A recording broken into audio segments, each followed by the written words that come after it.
Once you have smoothed out your bowl, it's time to add the underglaze. Now, for the most part, we're going to deal with the top of the bowl. Some of you might want to do it on this sort of edge here. Unless you're planning on making a design on this part of the bowl, you don't need to underglaze that. You can just leave that white, unless part of your design is going to do the sgraffito there as well.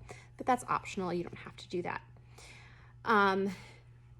The key to this is that you want to make sure that it says underglaze. These are not shiny glazes. The regular glazes that you would put on your project after they've gone in the kiln are very different than this. So you have to make sure it says underglaze. For the most part, the large I have only in black, and then I have a series of smaller ones that say underglazes that are colorful. I don't have a ton of these, but they do come in some nice colors that we can use. And for the most part, what you see is what you get with the color. Sometimes they become a little bit more vivid after they're all done, but for the most part, it's about what it sees. So you are going to use these brushes, these plastic red brushes, a little larger. They're nice and soft bristles because you want to get nice coverage. And you're going to dip directly into the glaze container as long as your brush is clean. Don't dip it all the way to the bottom. Make sure you're only putting underglaze on the top of your brush. And the first layer, try to put the first layer in a nice sort of thin coat in one direction. So try not to just be random with it. Try to go into one direction with it. Except maybe the edge. If you want a nice clean edge, you can go around in a circle with your edge.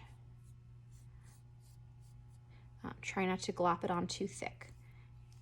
Really nice and thin. If it does get too thick, just spread it out. You can see it dries very quickly, and it does dry to be a lighter color. It will become more vivid after it goes into the kiln.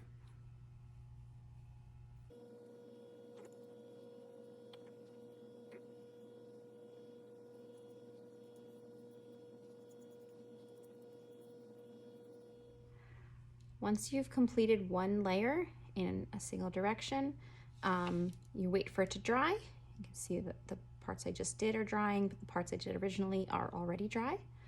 It becomes lighter and less shiny when it's dry. Now, for your second layer, you want to do the opposite direction. If you do it all in one direction, you tend to see the brush strokes and it can become streaky. If you were to only keep it one layer, it would look very streaky. You would see the clay through it. So for your second layer, you're going to try to hide your brush strokes by going in the opposite direction. So if I went side to side the first time, my second layer is going to be up and down. Again, nice thin layer.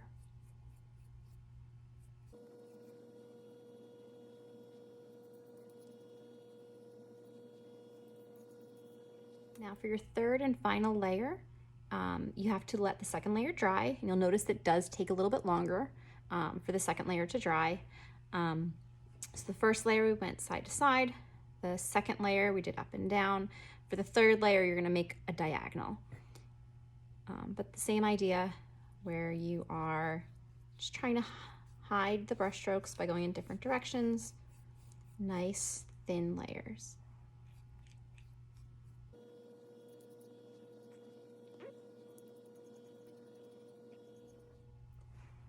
Once you've finished all three layers, you're going to wait for it to dry, and then you are ready to start the sgraffito.